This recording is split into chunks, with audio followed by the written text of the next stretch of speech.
Hey, I'm Tyler. And I'm Katie. You're listening to Not-Stalgia, the podcast from another world. Whoa. Kate, have you ever seen the 1951 film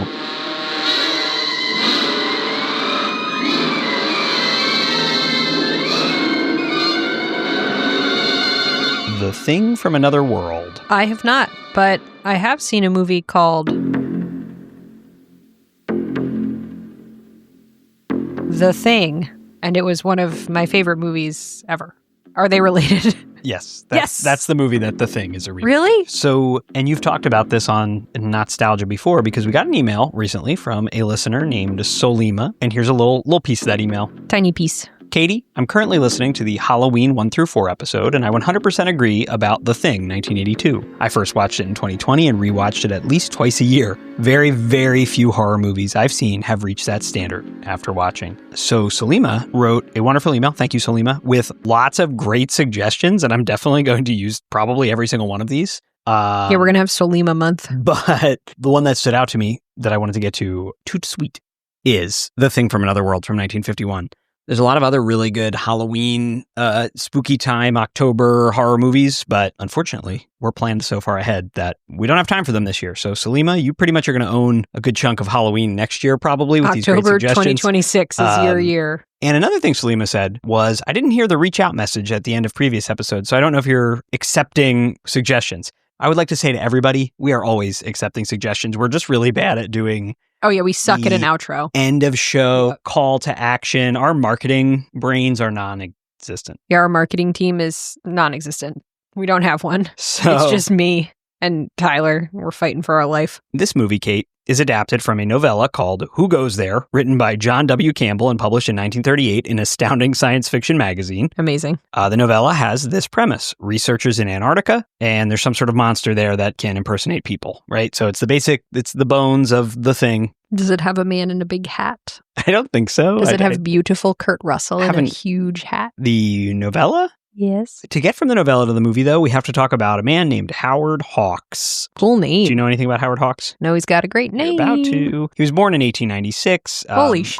And Hawks will eventually become one of the most influential filmmakers of all time. But he starts out in the movie business by being a, quote, prop boy. That was the title that was his official title on the movies he started out on. That was so they could employ children, right? He was, I think, 18. Actually, right. I don't know. On a Douglas Fairbanks silent movie. And then he worked his way up because you could do that at that time. Yep, and sure. Over his career in the golden age of Hollywood, he makes all sorts of types of movies. Film noirs, westerns, musicals, screwball comedies. Here are some of the movies he directed that you might recognize the names of. Scarface, the original Scarface. Okay. 30s one. All right, Howard. Bringing Up Baby, His Girl Friday, The Big Sleep, Gentlemen Prefer Blondes. These are some Howard Hawks films. Jesus Christ, Howard. Good for you. So he's hugely successful in Hollywood, and by the 1950s, he's kind of becoming an elder statesman, and he's going to have his own production company. And one of the things he wants to do, I think it's the first thing he wants to do with this new production company, is he buys the rights to that novella, Who Goes There? And he's going to adapt it into a movie. So he hires two accomplished screenwriters who had both written or co-written movies he previously directed.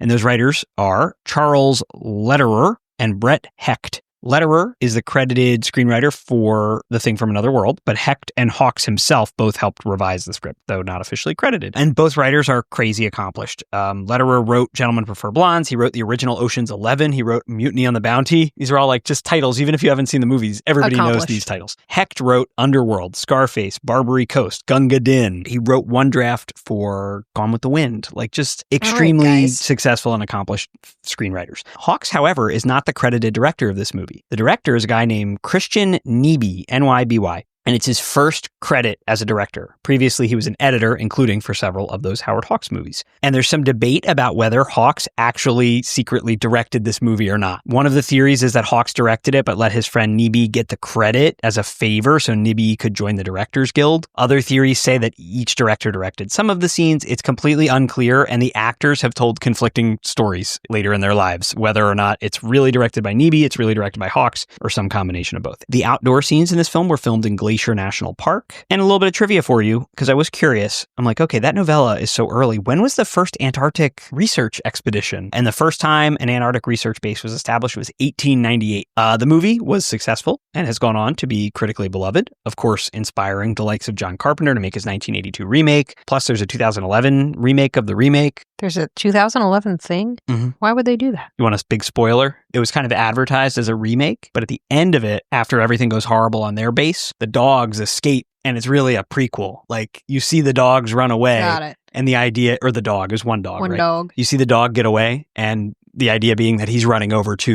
the 1982 Thing movie. Importantly, this movie is kind of a shift from like the Universal Monsters era of horror to the 50s sci-fi type horror. You know, I know there's overlap in that, but like just a general shift. And several of Salima's other suggestions are kind of in this style. So again, maybe that's something we'll explore next year. The monster in the movie is played by James Arness, who is primarily a Western actor. He was on Gunsmoke for 20 plus years, shortly after this movie. It was released in theaters April 27th, 1951. You ready to watch it? I think we should watch it. Knowing how much you love the remake. Remember, this is the movie that they were watching in Halloween, in the first Halloween. It's on TV, I think, right? All right, John. What's the matter, Corporal? Dr. Chapman.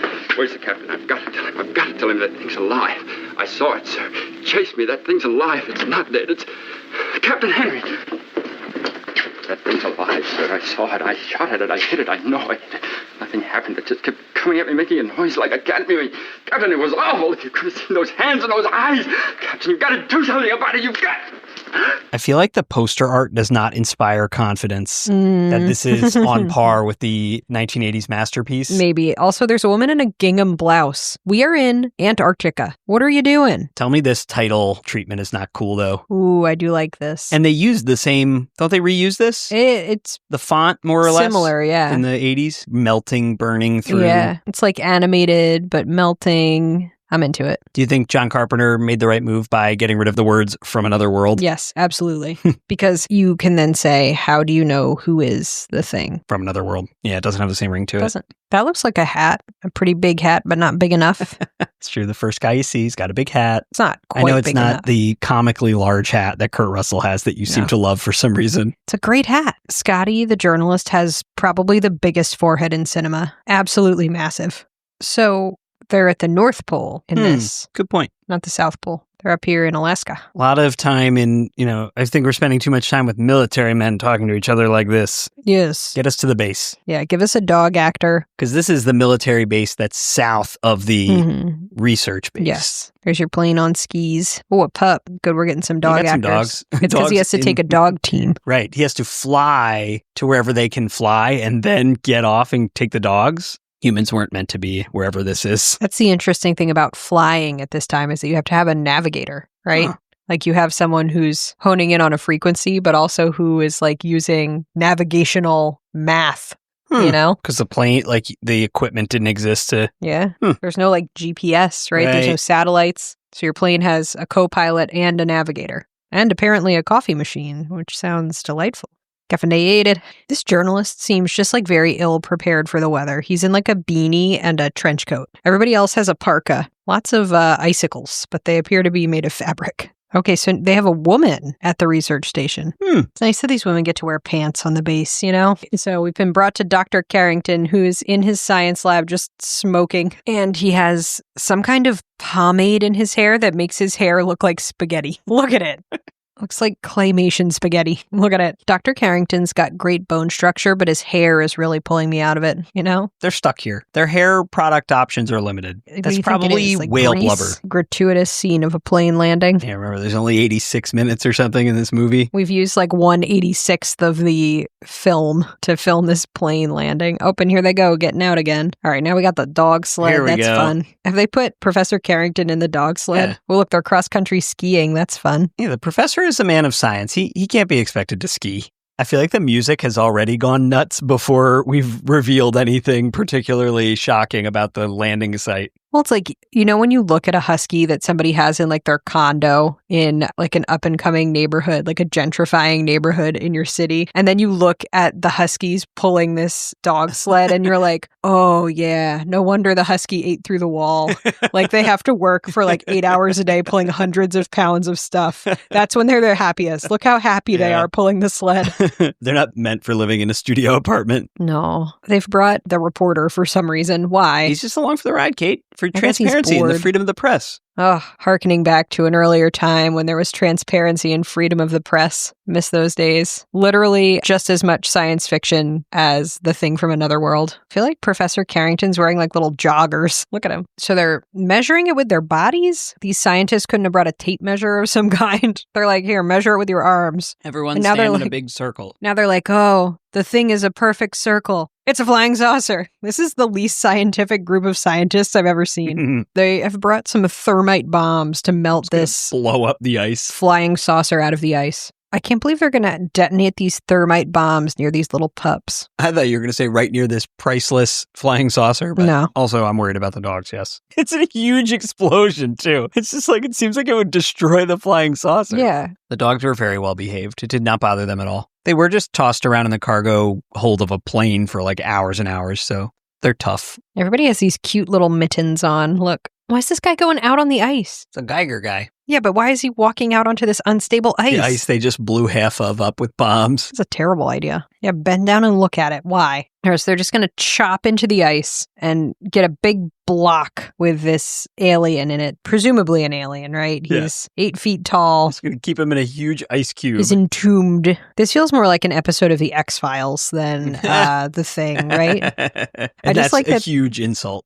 Yeah. Listen, I love The X-Files, but every once in a while it has a real episode where you're just like, why? I like that each person has a dog that they're petting in the plane. Yeah, there's really basically nice. a 1-to-1 ratio of dogs and guys in the cargo hold. Guys and dogs. Here's this large block of ice that they're kind of trundling down the steps, really grunting and groaning a lot, getting it down the stairs. There's just always a man shaving with an electric shaver. Just plugs into a wall. That thing will take the skin right off your face. Look at it. There's this whole romance subplot going on between one of the ladies that works here and this military guy. It's kind of a fun little subplot, though, because, like, she drank him under the table during their last encounter and then left, like, a funny note on his chest for everyone to find. Yeah, that was like, you have pretty legs or something. I wasn't expecting this. She has tied his hands behind his back to be able to control how much he's drinking. He just threw his lit cigarette down on a desk blotter that's going to burst into flames. How did anyone in the 50s kiss each other with their cigarette mouths? I think they liked the cigarette taste. You think? Also, their taste buds were diminished, I guess. So everyone's just got to take shifts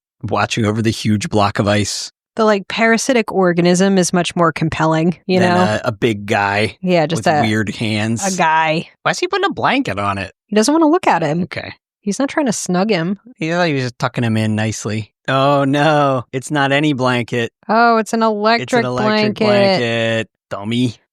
Okay, that's dumb. A 1950s electric blanket just seems like... so scary, right? You could just fry yourself on it easily. Oh, yeah. All right, the dogs are going crazy. This guy's really doing a poor job of watching. So they're like, you must stand guard over this block of ice. He's like, oh, there's some weird guy in there. Let me throw a blanket on it. Not just not noticing it's electric blanket, but not noticing the electric blanket is plugged in. And then he looks away for like hours until it's fully melted. And now he's just unloading his gun into it. Can we put this gun down? He has the worst like gun and trigger discipline I've ever seen. He's just pointing it at everyone while trying to talk to them. All right, all these guys are strapped up. The scientist, the head scientist guy, has the best fashion. See, this is his nighttime outfit, right? He's got like this beautiful robe. Got an ascot. Yeah, cravat. Is that how he's been sleeping? Oh, no. No, not the dogs. The thing is out there swinging dogs over his head. I guess they might have attacked him because they went nuts when he started thawing. Even inside, they didn't like just his existence. So now that he's out there with them, I think he might be defending himself, but I still don't like seeing him pile drive dogs into the ground. That makes me sad. Swinging them like a sack of potatoes. If I were this alien, I would simply just continue running. Why would I want to be here with these people? Oh, these little pups. One of his arms torn off by the dogs. So they're saying he's a vegetable. Maybe? He's a plant. They're literally Why? comparing him to a carrot. A dog could bite through a carrot. You could bite through a carrot. Oh, yeah. All right, so they're talking about like plants from our world that can like signal to each other, right? It's so interesting because like I feel like the mycelium is so hot right now in 2025, you know? The mycelium is so hot right now. It's the hottest thing. Everybody loves to talk about the mycelium. Here's its creepy little hand, severed hand, wiggling around. They're going to go out and chop the thing up with a hatchet. Which, like, fine, I get it. But this is we're definitely missing the element of, like, how do you know who is the thing? The doctor's pants look very cozy. Look at them. It's basically gray sweatpants season for him. This is just kind of a side detail, but, like, they're supposed to be able to identify the thing by his radioactive signature. And they're like, nope, that's just a room we keep a bunch of uranium in. I feel like they are exposing themselves to a lot of radiation on this base. No, the pup. They found a dead dog in this bin. Oh. It's really a bummer. The thing likes to stay in the greenhouse because it's a plant or a vegetable, and it wants to be around other plants.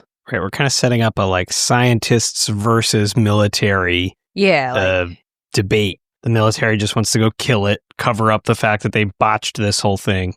One of the egghead scientists just stumbled in and was like, the greenhouse. Collapsed. He's all scratched up. Not looking good. Yeah, finally. All right, so we see the thing. It's just a guy in a bald cap. The spiky hand. He has a spiky hand. Just an alien that looks like a man. Finally, the theremin. He's growing little versions of the thing. It's a really bad idea. All right, so Dr. Carrington's out here cultivating little guys. Yeah, but they're saying that the thing is also cultivating them now that he's locked in the greenhouse. So, and if you listen with a stethoscope to these little pulsating plants, they scream into your ear. It's not a good sign. All right, I can't suspend my disbelief for this He-Man army guy to express a feeling. It's like, I am scared. Thank God these women are here that know how to cook. They know basic cooking terminology. They're like, what do you do with a vegetable? Because the monster is a vegetable somehow, a sentient vegetable. And the one woman working here is like, you boil it, you fry it, you stew it. They're like, well, of course. We've never cooked for ourselves a day in our lives. Going to boil it till it's flavorless mush, and surely we won't put any salt or pepper on it.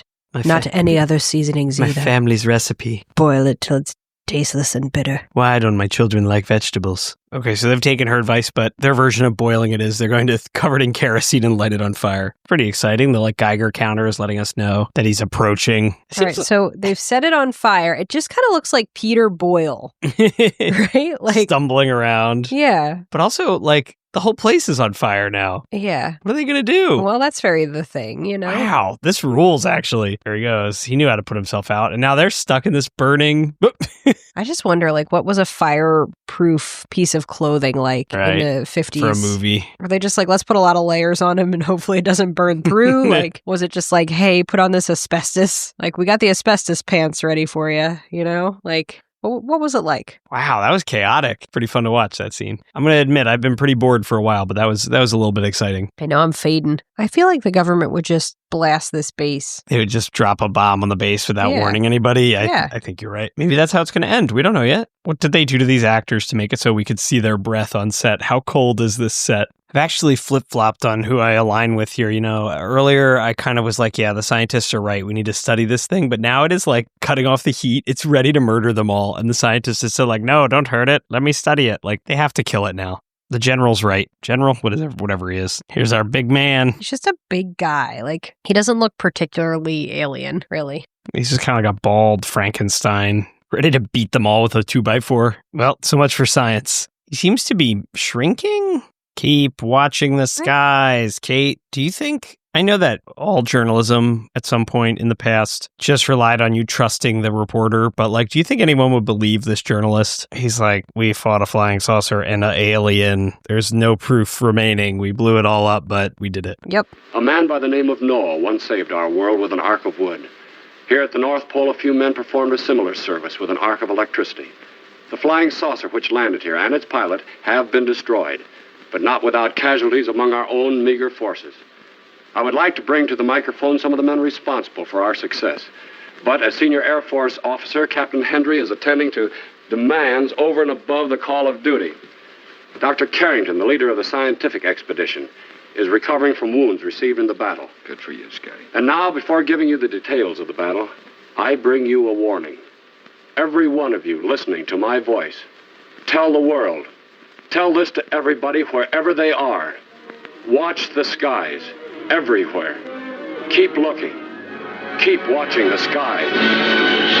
Well, was that as good as your beloved John Carpenter's The Thing? It was not. But I accept it because it gave us The Thing. The Thing from Another World had to crawl so that John Carpenter's The Thing could run. Could fly. Yeah, I felt like that movie was fine. And if it hadn't been sort of reimagined into a masterpiece, it might have seemed better. But I think it's like feels worse. Yes. Because you're comparing it to such a good movie. Like, there's nothing wrong with it. I'm not going to lie. I think I fell asleep several times. What? Were you micro-napping? I'm not feeling very good. You were I'm micro-napping? kind of sick. You are sick. You were cold. You were micro-napping over there? I was drifting. Wow. It was pretty boring. Like, I didn't even like it as much as the 1930s Universal monster movies, which, not to say there's anything, those are good. Those are considered incredible. So I don't know. I don't know my opinion on 1950s horror quite yet. I haven't formed it, but it's just like, I know our attention spans are horrible now. Just felt like not that much happened with the monster. Yeah. You got to see Peter Boyle for like... That was not Peter Boyle. He looked like Peter Boyle. We got to see Plant Peter Boyle for like maybe a grand total of 4 minutes and 53 seconds on screen. But there was absolutely no mystery about it shape-shifting, which is, as you kept saying, the absolute best part of the other thing. So kind of, it's just like, okay, big monster, North Pole base. Weird romance subplot that I did not care about at all. I would have loved to add a romance subplot to John Carpenter's The Thing. All right. Anything else to say? It's kind of underwhelming, right? No, please let me take my nap. I would like to state for the record, I'm not keeping you from taking your nap. Go take your nap. And everybody else, tune in next week. Is it human or inhuman? Earthly or unearthly? Baffling questions, astounding questions that not even the world's greatest scientific minds can answer. Gentlemen, do you realize what we've found? A being from another world, as different from us as one pole from the other. If we can only communicate with it. See? What happened, Doctor? In the greenhouse, I was working. I couldn't see. Yeah. Then a blast of cold air, and I heard Olson scream. Come here. Get in the corner. Now hold this in front of you. Stay by the light switch. 1.9. Needles hit the top.